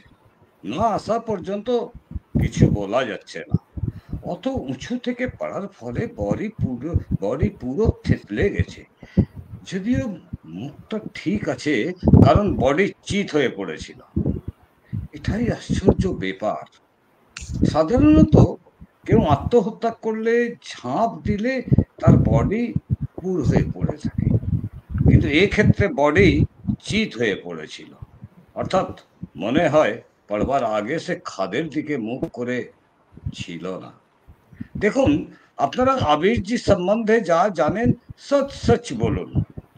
এখন যদি সত্যি বলেন, জলদি पूछताछ খতম হবে, নইলে আপনাদেরই হ্যারাসমেন্ট হবে। ये आप लोगों का मर्जी। এই রাঘব, বলো না। দয়ালজি, আমরা আবিরকে সেভাবে চিনি না। এখানে এসেই আলাপ হলো বলা যায়। আমরা তো এই আমাদের বন্ধু এই মল্লিকার ডাকে এই ট্রিপে যোগ দিয়েছিলাম। আমরা আর কিছুই জানি না। আর অর্জুনকেও শুধু মল্লিকার বর হিসেবেই চিনি। আমাদেরকে প্রশ্ন করলেও এর বেশি আমরা কিচ্ছু বলতে পারবো না। ओके, अब एमिली जी और मानस बाबू बोलिए। আমি আমি তো আমি জানতাম না। এইখানে আমরাও পত্রিকার কাছে এসেছি, তবে আবির আর মল্লিকা লক্ষ্য করেছি। হয়তো আবিরের সম্পর্কে কিছু জানতে পারে। एमिली जी, जब मल्लिका और आबिर एक साथ चल रहा था तो आपने क्यों मल्लिका को फोन किया और किस लिए किया? হ্যাঁ, ওই তো আমরা মন্দির আর দুর্গের দিকে এই ট্রেকিং এ যাচ্ছিলাম। তো তো ভাবলাম কি মল্লিকাও হয়তো যেতে চাইবে, তাই ওকে ফোন করলাম। মল্লিকাকে আপনি কতদিন চিনেন? বিয়ের আগে মল্লিকা আর আমাদের বাড়ি পাশাপাশি ছিল। আমরা ক্লোজ নেবার ছিলাম, আমাদের ভালো বন্ধুত্বও ছিল। বীরকে আগে চিনতেন? না। অর্জুন को? আমি না না কই না তো। হ্যাঁ, ওদের বিয়ের সময় দেখেছিলাম একবার। कौन से कॉलेज में पढ़ते थे? আরে এর সঙ্গে এই কেসের কি সম্পর্ক? আমি কমার্স নিয়ে নিউ বিজনেস কলেজে পড়তাম। এই নিয়ে জিজ্ঞাসা করছেন কেন? देखिए, लगता है अपनी कुछ लुकाच्छे नहीं मिली जी। बताइए, कोई प्रॉब्लम नहीं। আরে না না, আমার আর কিছুই বলার নেই। ठीक है, इस पर मल्लिका जी, आबिर जी को आप कब से जानते थे? কলেজ से, পরে ও আমাদের ব্যাংকেও জয়েন করে। মিস্টার দয়াল, আবির খুব ভালো ছেলে ছিল। আমি চাই যত তাড়াতাড়ি সম্ভব এই সলভ হোক, ওর খুনি ধরা পড়ুক। ओ, अपनी जानें कि ये सुसाइड या एक्सीडेंट नहीं, खून है। आश्चर्य की बात। হ্যাঁ, না ওই হ্যাঁ মানে ওই আপনি তো তখন বলছিলেন না যে ওই বডি ঠিক হয়ে পড়েছিল, তাই ভাবলাম। আপনি কোন কলেজে পড়াই করেছেন? Modern college. तो फिर আপনি আর আবির জি একই বছর পাস করলেন? হ্যাঁ হ্যাঁ। এখানে আসার পর আপনার সঙ্গে आबिर जी का कोई मतलब अल्टरकेशन और झगड़ा हुआ था? না। आबिर आबिर जी कोनो कारणে डिस्टर्ब या डिप्रेस्ड था, ऐसा भी कुछ? না, তা তো নয়। अर्जुन जी के साथ আপনার কোনো ঝগড়া এই जैसे पति पत्नी में होता है, উনি কি কোনো কারণে ডিস্টার্ব ছিলেন? কোনো ঝগড়া হয়নি। ওই অর্জুনই তো এই ট্রিপ প্ল্যান করেছিল, কিন্তু ও শুধু আমাকে নিয়ে আসতে চেয়েছিল জানেন। আর আমি তো আমার বন্ধুদের নিয়ে আসি, তাই ও না একটু আপসেট ছিল। এক দুবার আমার সঙ্গে কথাবার্তাও বন্ধ করে দিয়েছিল। কালকে রাতে বুঝলেন, খুব আপসেট লাগছিল। তো আমি যখন জিজ্ঞাসা করলাম, তো বললো যে তোমার জন্যই এত প্রবলেম। वीर को लेके कोई झगड़ा? আবি তো আমার বন্ধু ছিল, ওকে নিয়ে ঝগড়া কেন হবে? अरे अर्जुन को ये दस्ती अच्छी नहीं लगे, ऐसे भी तो हो सकता है। দেখুন, এটা আমাদের একেবারে পার্সোনাল ব্যাপার, এ নিয়ে আমি আর কিছু বলতে চাই না। ठीक है, किंतु ওই দিন आपके पास আবির का ফোন এসেছিল কি ও হোটেলে ফিরে যাচ্ছে। দেখুন, এটা बहुत ইম্পর্টেন্ট, और इसके ऊपर केस डिपेंड करता है। ভালো করে মনে করে বলুন। আমি যখন ওই এমিলিদের সঙ্গে যাচ্ছিলাম, তখন ওই আবিরের একটা ফোন আসে, কিন্তু ওই খারাপ কানেকশনের জন্য আমি কিছু শুনতে পাচ্ছিলাম না। তারপরে আমি আবার ফোন করি, তখন আবির হ্যালো হ্যালো করে, তারপর আর কিছু শুনতে পাইনি। अच्छा, আবির जी ने फिर से फोन किया, तो উনি যদি ততক্ষণে হোটেলে ফিরে আসতেন তো কানেকশন প্রবলেম হতো না। इसका मतलब তখনও উনি বাইরে ছিলেন, কিন্তু অর্জুনের সঙ্গে ছিলেন কিনা এখানেই সব গন্ডগোল লাগছে। ঠিক है, এবার अर्जुन बाबू के जिज्ञास करे। अर्जुन जी, आप আবির को जानते थे? না, ওনাকে আমি এখানে আসার কিছুদিন আগে প্রথম আমাদের বাড়িতে দেখি। লিকা বলে যে আবির ওর বন্ধু। आप किस कॉलेज में पास आउट था? আমি তো চার্টার্ড অ্যাকাউন্টেন্সি করেছি। তার আগে কমার্স নিয়ে নিউ বিজনেস কলেজ থেকে। কিন্তু আমার পড়াশোনার সঙ্গে এই কেসের কি সম্বন্ধ? সেটা পরে বুঝবেন। अच्छा, एक बात, आप भी तो से आबिर जी के देखें, फोन करने के बाद आबिर ने क्या किया? একই কথা বারবার জিজ্ঞেস করছেন কেন? আমি তো বলেছি ও ঘরে চলে গেছিল। अर्जुन जी, होटल থেকে জানলাম कि आप उसके 1 घंटे बाद वापस आए। आप किस तरफ गए थे? आप मल्लिका जी को भी कांटेक्ट नहीं किए, एमिली लोगों से भी नहीं। ये थोड़ा अजीब लग रहा है। आप अकेला ही घूमना पसंद किए? हाँ, वो लोग बहुत आगे चला गया और धुंध भी इतना था कि तो हमने सोचा कि उन्हें पकड़ना मुश्किल होगा, तो मैं अपने आप ही थोड़ा घूम लूं। আপনি আমাকে ও জায়গা দেখাবেন যেখান থেকে আবির জি ফিরে আসেন, আর আপনি কোন দিকে যান? आप मुझे खामखा परेशान कर रहे हैं। দেখুন, আপনি ঠিকঠাক জবাব না দিলে আপনাকে অ্যারেস্ট করতে হবে। বেশ, চলুন। এই যে, এই সেই জায়গা, এখানে আমরা একসাথে দাঁড়িয়েছিলাম। এখান থেকে একটা রাস্তা নেমে গেছে, এমিলিরা এদিকে গেছিল, আর একটা রাস্তা হোটেলের দিকে গেছে, আর এই সরু রাস্তাটা ডান দিকে বেঁকে আপেল ক্ষেতের দিকে চলে গেছে। তো যে রাস্তাটা হোটেলের পিছনে গেছে, আবির জি ডেফিনিট এই রাস্তায় গেছিলেন, কেন কি এই রাস্তা সুইসাইড পয়েন্টে যাচ্ছে। অর্জুন জি, আপনি কোন রাস্তা নিয়েছিলেন? এই যেটা এই আপেল ক্ষেতের দিকে গেছে। लेकिन अपनी এদিকে গেলেন কেন? इधर सिर्फ खेती और गांव है, कुछ नहीं। আরে আমি কি জানতাম এদিকে কি আছে? আমি তো ঘুরছিলাম।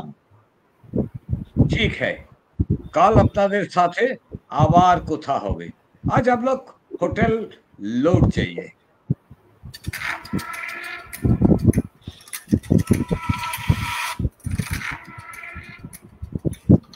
পোস্টমর্টেম রিপোর্টে দেখা যাচ্ছে অনেক উঁচু থেকে পড়ে ঘাড় মটকে গিয়ে মৃত্যু হয়েছে।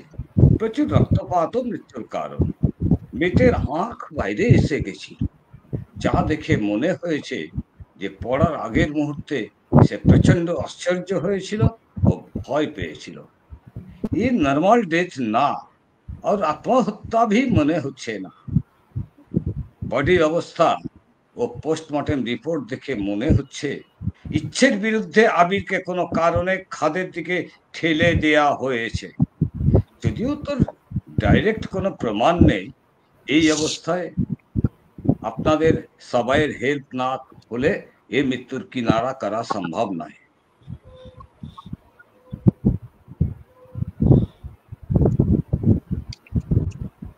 মল্লিকা মল্লিকা না না না না, আমরা যা জানি সব বলবো, সব বলবো। ठीक है, हम अभी एक एक करके जो जो इनकंसिस्टेंसी है बयान में उसको आपको बताएंगे। आप थोड़ा ध्यान से सुनते रहे। पॉइंट 1, আমি पूछताछ করে জেনেছি যে एमिली जी और अर्जुन जी एक ही कॉलेज का एक ही साल का पास आउट है, लेकिन दोनों ने ही बताया कि एक दूसरे को जानते नहीं थे। ये क्या सच है? नंबर 2, अर्जुन जी सबके साथ घूमने नहीं गए थे। मल्लिका जी भी बाहर जवार समय उनकी डाकेंगी, वो बाद में दौड़ के ज्वाइन किया है। क्यों? पॉइंट 3, एमिली जी क्यों मल्लिका जी को फोन किए? सवाई तो एक ही दिखे जाच्छिलो, तो इसका जरूरत क्या था? पॉइंट 4, आबिर जी होटल लौटेंगे, फोन पे ऐसा बोलने के बाद भी होटल नहीं लौट के सुसाइड पॉइंट में क्यों गए जब उनके तबीयत अच्छी नहीं थी? पॉइंट 5, अर्जुन जी किसी को बिना बताया अकेला क्यों घूमने गए? जिस दिशा में गए उस दिशा में कुछ भी नहीं देखने का लायक, तो वो क्यों गए और 1 घंटा किए?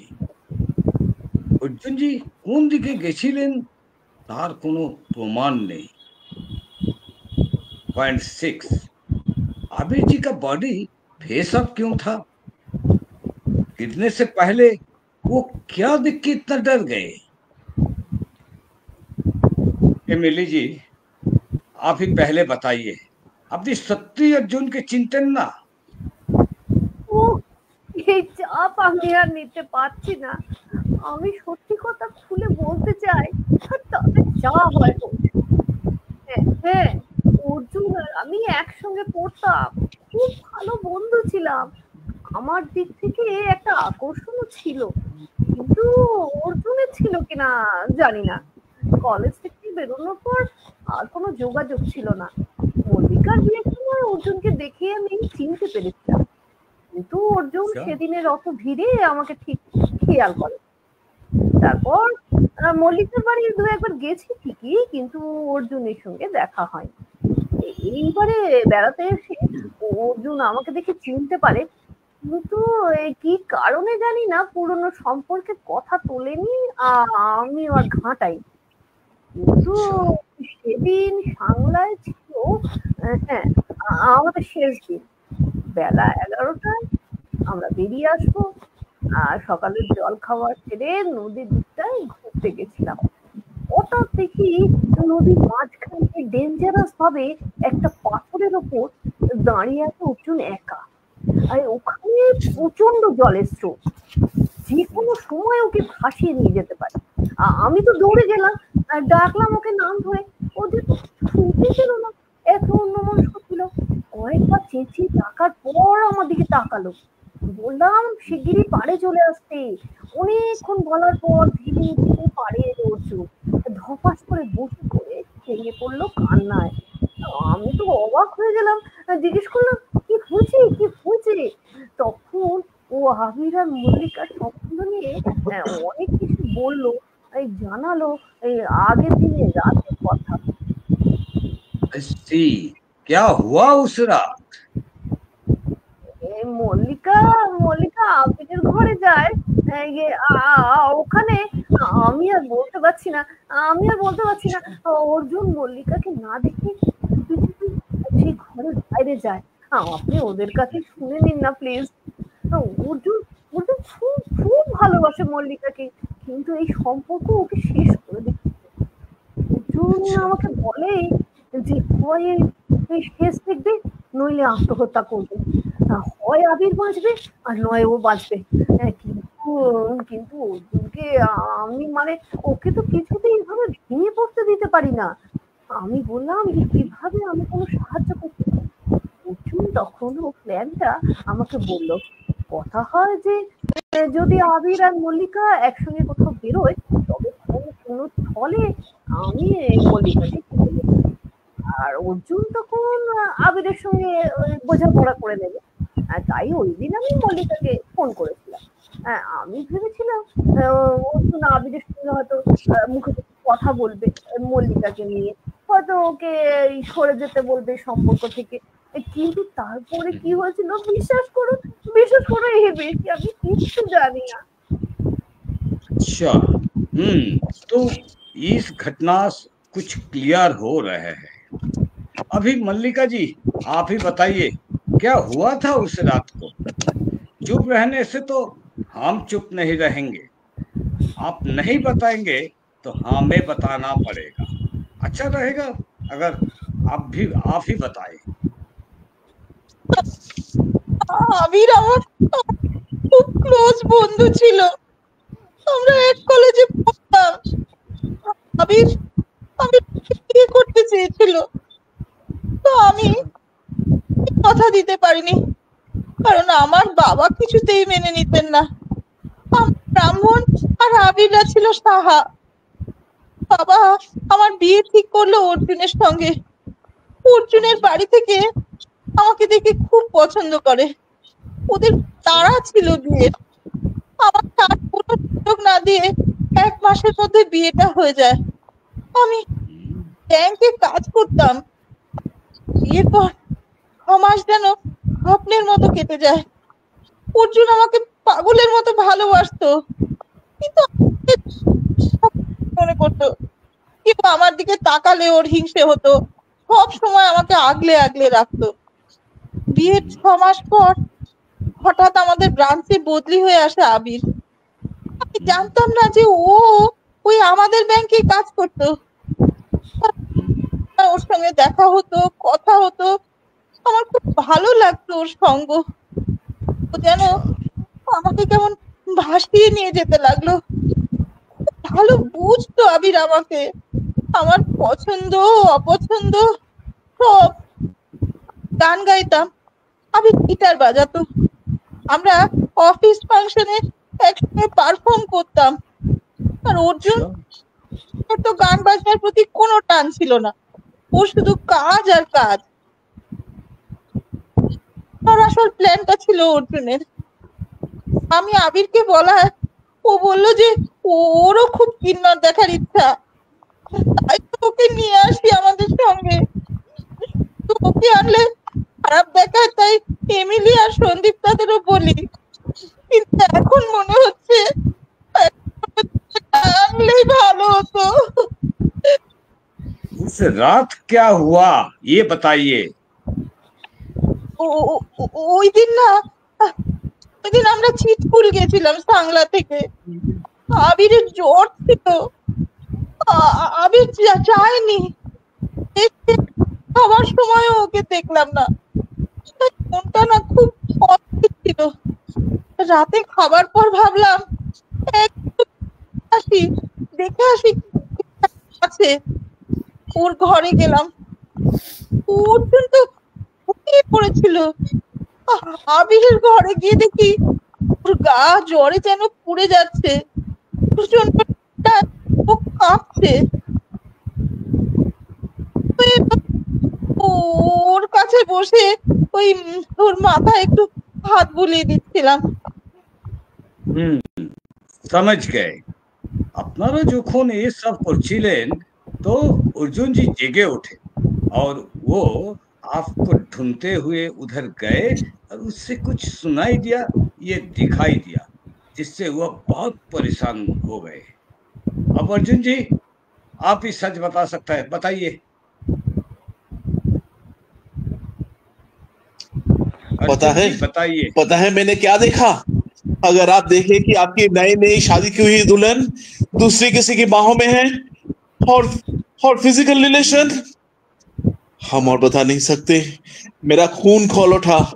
ये मुमकिन नहीं था कि इसके बाद में सब कुछ सह के मल्लिका का साथ जिंदगी बिताऊं।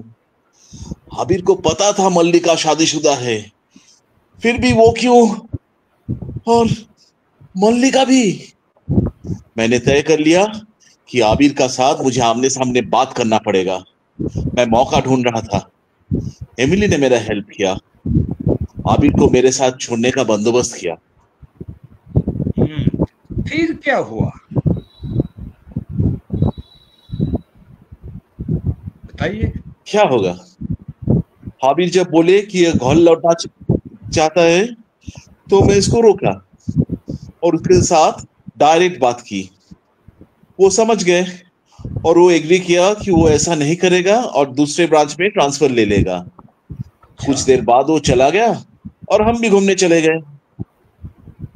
बस ऐसा होता, पर ऐसा हुआ नहीं। अब सच बोलिए अर्जुन, नहीं तो मुझे आपको अरेस्ट करना ही पड़ेगा। हम सच ही बोल रहे हैं, आप प्रूफ कीजिए कि ये झूठ है, अरेस्ट कीजिए मुझे। ठीक है, जो आपका मर्जी, लेकिन ये तो झूठ नहीं बोलेगी। ये आबिर का मोबाइल, सुसाइड पॉइंट में जाने के बाद आबिर का पास एक फोन आया। टाइम के हिसाब से ऐसा ही लगता है। ये फोन शायद एमिली जी की थी और वो आबिर को सावधान करना चाहती थी कि क्यों मल्लिका को हटाने के बाद उनको चिंता होने लगी आबिर के बारे में। वो जानती थी कि अर्जुन की इंटेंशन अच्छा नहीं है। उस समय आबिर कुछ अच्छी तरह से सुन नहीं पाए, फोन कट गए, लेकिन बटन दबाते वक्त किसी तरह से रिकॉर्डिंग ऑन हो गया।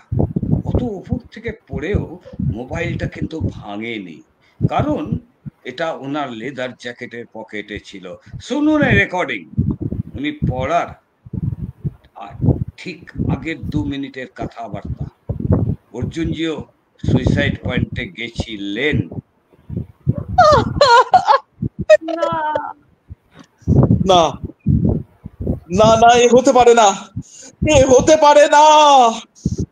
Mister Arjun, you are under arrest. তুমি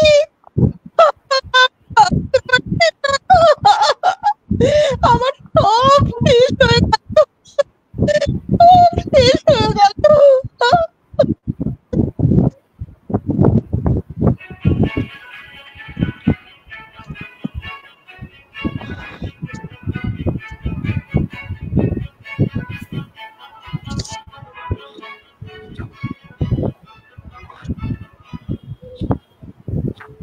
শেষ হলো আমাদের আজকের থ্রিলার নাটক কিন্নর কৈলাস। এটি আমার লেখা একটি বড় গল্প, কিন্নর কৈলাস অবলম্বনে। এই গল্পটি প্রথমে একটি খবরের কাগজে ধারাবাহিক প্রকাশিত হয়েছিল এবং তারপরে আমার সামনে কুয়াশা বইটিতে অন্তর্ভুক্ত হয়। তো আজকে এই নাটকে অর্জুনের চরিত্রে অভিনয় করেছেন সুনন্দন ঘোষ, মল্লিকার চরিত্রে অভিনয় করেছি আমি তপস্বী পাল, আবির অর্থাৎ মল্লিকার প্রেমিকের চরিত্রে মলয় বিশ্বাস, এবং মলয় কিন্তু দুটি রোলে অভিনয় করেছে। তাকে আমরা এমিলির হাজবেন্ড মানুষের চরিত্রেও দেখেছি এবং দুটি চরিত্রকে অদ্ভুত সুন্দরভাবে দুটো গলার আওয়াজে ফুটিয়ে তুলেছে। আর এমিলির চরিত্রে অভিনয় করেছে সাহানা নন্দন। সন্দীপ্তা আরেকটি বন্ধুর চরিত্রে ছিল রিমা দাস, ও প্রথমবার আমাদের সঙ্গে অ্যাক্টিং করলো। আর রাঘব মানে সন্দীপ্তার বর, তাকে আমরা শুধু নামে উল্লেখ করেছি, সেই রোলে কেউ ছিলেন না। আর মিস্টার দয়াল পুলিশ অফিসার, সেই রোলে ছিলেন বিভূতি দা। তো সব মিলিয়ে আমাদের সবাই মিলে করা নাটক। সাহানা সাহায্য করেছে, আমাদের সিনিয়র লিঙ্ক ক্রিয়েট করে আমাদের এই প্রক্ষেপণ করেছে সাহানা। আর আমাদের মিউজিক দিয়েছে হচ্ছে রিমা, ওই ক্লিপ গুলোকে অ্যারেঞ্জ করেছে। তো সব মিলিয়ে নেটওয়ার্কের এই সীমাবদ্ধতার মধ্যে যতটুকু সম্ভব আমরা ফুটিয়ে তোলার চেষ্টা করেছি নাটকটি। এবং আপনারা কেউ কেউ সঙ্গে ছিলেন, অনেকেই হয়তো ছিলেন, আমি মাঝে মধ্যে সাহানা কমেন্ট গুলো তুলে ধরছিল, সেখানে আমি দেখতে পাচ্ছি স্বপ্নাদি ছিলেন, শাশ্বতীকে দেখেছি, আরো কেউ কেউ রেখা দত্তরায় ছিলেন, আরো কাউকে আমি দেখতে পেয়েছি। তো হ্যাঁ, এরপরে আমি সবার কমেন্টের আমরা উত্তর দেব। এবং আজকের মতো এই লম্বা নাটকে আপনারা এতক্ষণ আমাদের সঙ্গে ছিলেন, তাই সবাইকে অনেক ধন্যবাদ এবং নমস্কার আমাদের তরফ থেকে।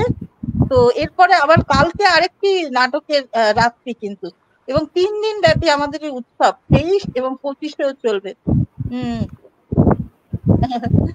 আচ্ছা, পরে আমরা সব কমেন্ট গুলো দেখছি আর উত্তর দিচ্ছি। তো সবাইকে আজকের মতো গুড নাইট করে আমরা বিদায় নেব।